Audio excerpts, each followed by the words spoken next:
Täna teeme unboxingu meie Alva robotniidukile. Vaatame, mis siin sees on. Lihtne kiirkasutusjuhend, kuidas siis masinat kasutada, paigaldada, äpi kiirjuhend. Lisaks on siin all peidus meil veel veorattad raskematesse tingimustesse, kus me täna olemegi. Laadimisadapter koos kinnitusvaiede ja võtmetega. Lisaks laadimisjaamale ja robotile. Võtame karbist välja ja teeme nii-öelda esimese installatsiooni ka.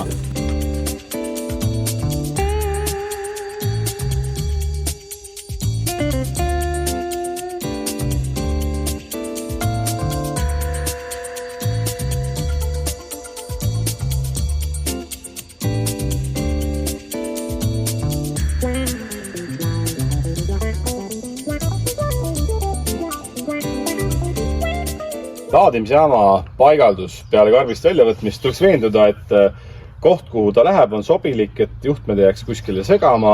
Ühtlasi, mida nagu pinnas eeldaks, on see, et laadimisjaam ei oleks viltu siin sees, et me peaksime tasandama selle pinna. Mõistlik on ka eemaldada vanad nii-öelda kaabelroboti juhtmed, kui need peaksid välja turritanud olema.